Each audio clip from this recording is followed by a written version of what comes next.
테이블이 조용해졌어요. 제 대답 한마디에 저는 그날 오래된 립스틱을 꺼냈어요.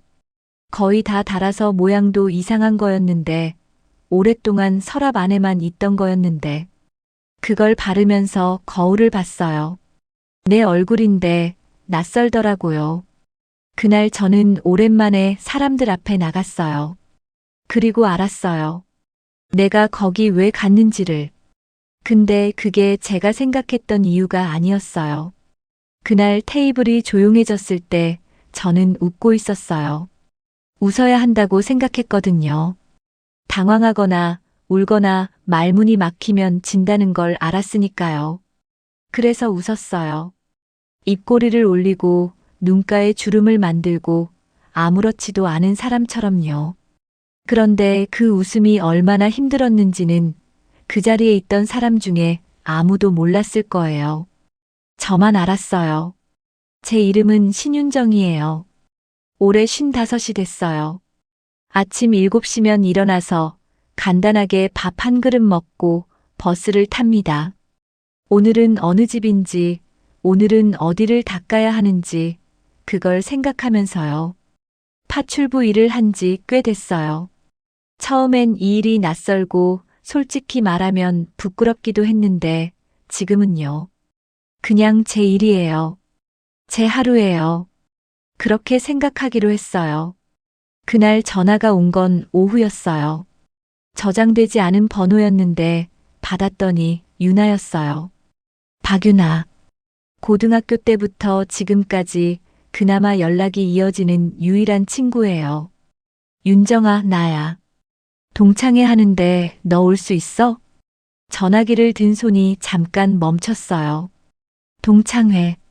그 단어를 들었을 때 처음 든 감정이 뭔지 아세요? 설렘이었어요. 진짜로요. 제가 저한테 놀랐어요.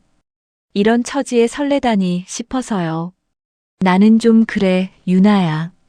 그냥 와. 밥이나 먹자. 내 얼굴 보고 싶어. 유나 목소리는 고등학교 때랑 똑같더라고요. 그게 이상하게 더 마음을 흔들었어요. 세상이 이렇게 많이 바뀌었는데, 저도 이렇게 많이 달라졌는데, 이 목소리만은 그대로라는 게요. 그날 밤 저는 오래된 옷장을 열었어요. 뭘 입어야 할지 한참을 고민했어요. 별로 가진 게 없었거든요. 일할 때 입는 옷들이 대부분이고 외출용 옷이라고 해봤자 베이지색 코트 하나. 몇 년 전에 산 건데 그게 제일 나았어요. 그걸 꺼내서 옷걸이에 걸어두고 저는 화장대 서랍을 열었어요. 화장품이 별로 없었어요. 기초는 있는데 색조가 거의 없더라고요. 그런데 서랍 맨 안쪽에서 뭔가 잡혔어요. 립스틱이었어요. 언제 산 건지도 기억이 안 나는 거의 다 다른 립스틱. 뚜껑을 열어보니까 색이 발에 있었어요. 코랄빛이었는데 꼭대기 부분이 납작하게 눌려서 모양도 이상했지요. 한번 발라봤어요. 거울을 보면서요. 그 얼굴이 낯설었어요. 제 얼굴인데 낯설었어요. 동창회 장소는 강남 쪽 식당이었어요. 들어서자마자 알았어요. 제가 이 공간에서 어떻게 보일지를요. 반짝이는 블라우스들, 진주 귀걸이들, 명품 가방들. 다들 잘 살고 있는 게 보였어요. 아니, 잘 살고 있다는 걸 보여주고 싶어 하는 게 보였달까요? 입구에서 명찰을 받았어요. 신윤정. 그 이름 석자를 명찰에서 보는데 이상하게 가슴이 내려앉았어요. 고등학교 때 이 이름은 그렇게 빛났는데 모의고사 성적표에도 상장에도 선생님 입에서도 이 이름은 맨 앞에 불렸는데 지금은 이 작은 명찰 안에 조용히 들어가 있더라고요. 자리를 찾아서 앉으려는데 유나가 보였어요. 반가워서 눈이 마주쳤어요. 그런데 유나가 눈을 피했어요. 그게 첫 번째였어요. 이상하다 싶었던 게요. 유나는 다른 사람과 이야기 중이었어요. 그럴 수 있지요. 그런데 분명히 눈이 마주쳤는데 왜 피했을까? 그 물음이 머릿속 어딘가에 작게 박혔어요. 그리고 저는 일단 자리에 앉았어요. 옆자리에 낯익은 얼굴이 앉아 있었어요. 이미경. 고등학교 때 저를 제일 싫어했던 애예요. 싫어했다기보다는 시기했다고 하는 게 맞겠죠. 제가 성적이 잘 나오면 제일 먼저 표정이 굳던 애. 제 옆에서 웃다가도 선생님이 제 이름 부르면 입술을 앙 다물던 애. 이미경이 저를 봤어요. 그리고 웃었어요. 어머, 윤정이 아니야? 그 목소리가 고등학교 때랑 똑같더라고요. 자리가 채워지면서 이야기가 시작됐어요. 누구 남편이 뭘 한다더라. 누구 아들이 어느 회사에 들어갔다더라. 누구는 이사를 했다더라. 그런 이야기들이요. 저는 듣고 있었어요. 이야기의 바깥에 있는 사람처럼 그냥 듣고 있었어요. 그게 제일 편했거든요. 끼어들 이야기가 없었으니까요. 그런데 미경이 갑자기 저를 봤어요. 윤정아, 너는 어때? 요즘 뭐 해? 테이블이 조용해졌어요. 딱 그 순간이었어요. 아까 처음에 제가 말했던 그 조용해지던 순간이요. 저는 웃었어요. 입꼬리를 올리고 눈가에 주름을 만들고 나는 그냥 이래. 파출부. 그 말을 꺼내는데 0.5초도 안 걸렸어요. 망설이지 않았어요. 제가 부끄러워하면 상대가 이기는 거니까요.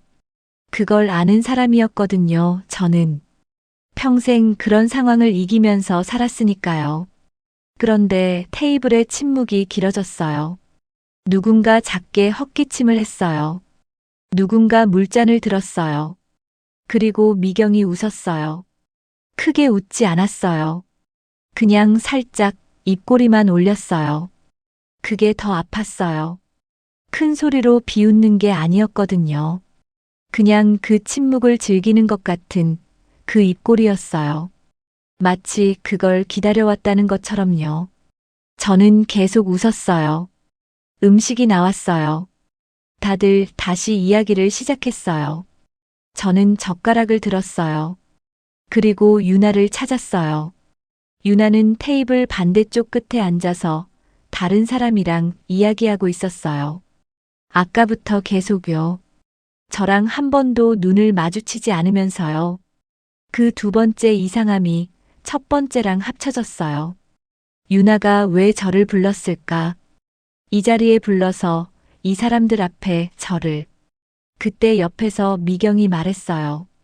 작은 목소리로요. 마치 저한테만 하는 말처럼요. 윤정아, 근데 있잖아. 너 예전에 진짜 잘 나갔는데. 과거형이었어요. 잘 나갔는데. 잘 나간다가 아니라. 잘 나갔는데. 그러게. 저는 그렇게만 했어요. 솔직히 우리 다 부러워했잖아. 너 공부도 잘하고 집도 부자고. 그런데 뭐가 그렇게 됐어? 부모님 돌아가시고 나서 연락이 없더라고. 그 말이 어디까지인지, 어디서부터 위로이고, 어디서부터 비교인지 저도 몰랐어요. 모르겠더라고요. 저는 젓가락을 내려놓았어요. 창밖을 잠깐 봤어요. 바깥에 사람들이 지나가고 있었어요. 다들 어디론가 가고 있는 사람들이요. 그리고 생각했어요.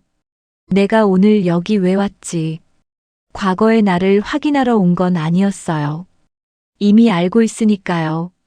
그때 제가 어땠는지는요. 다들 부러워했던 그 애가 어떻게 됐는지도요. 그 이야기는 제 안에 있어요. 누가 꺼내줄 필요가 없는 이야기예요. 그러면 왜 왔을까? 유나가 보고 싶어서였어요. 딱 그것뿐이었어요. 그 한 사람이 보고 싶어서 베이지색 코트를 꺼내 입고 거의 다 다른 립스틱을 바르고 버스를 타고 온 거였어요.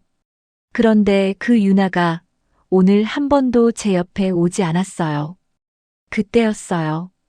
유나가 자리에서 잠깐 일어났어요. 그리고 테이블을 돌아서 오더니 제 옆에 잠깐 쪼그려 앉았어요. 목소리를 낮춰서요. 윤정아, 미안해. 나 오늘 내가 많이 불편할 것 같아서. 솔직히 말하면 미경이가 너 온다는 거 알고 되게 기다렸어. 내가 말릴 수가 없었어. 저는 유나 얼굴을 봤어요. 미안한 얼굴이었어요. 그런데요. 그 미안함 안에 뭔가 또 있었어요. 안도 같은 거요. 자기가 해야 할 말을 했다는 안도요. 그 순간 저는 알았어요. 유나가 저를 부른 건 저를 보호하려는 게 아니었어요. 저를 못 본 척 하기도 미안했던 거예요. 그 사이 어딘가에서 유나는 가장 편한 선택을 했던 거예요. 그게 나쁘다는 말이 아니에요. 그냥 그런 사람이었던 거예요. 그것도 오늘 알았어요. 고등학교 때도 그 이후로도 저는 유나를 너무 크게 생각했나 봐요. 저는 조용히 가방을 들었어요. 자리에서 일어나면서 테이블을 한번 둘러봤어요. 다들 이야기하고 있었어요. 저를 보는 사람도 있었고 못 본 척하는 사람도 있었어요. 미경이 봤어요. 그리고 또 그 입꼬리를 올렸어요. 저는 웃었어요. 이번엔 진짜로요. 왜 웃음이 나왔냐고요. 잘 모르겠어요. 그냥 나왔어요. 이 사람들이 오늘 저를 어떻게 봤든 그게 저를 건드리지 못했다는 걸 그 순간 알았거든요. 아팠어요, 분명히. 그 침묵도, 그 입꼬리도. 그런데 저는 여기서 쓰러지지 않았어요. 그 사실이 웃음이 됐어요. 버스를 탔어요. 창가 자리에 앉아서 밖을 봤어요. 가로등이 하나씩 지나갔어요. 사람들이 지나갔어요. 핸드폰이 울렸어요. 유나였어요. 문자였어요. 윤정아, 일찍 가서 미안. 오늘 어땠어? 밥은 먹었어? 저는 그 문자를 한참 들여다봤어요.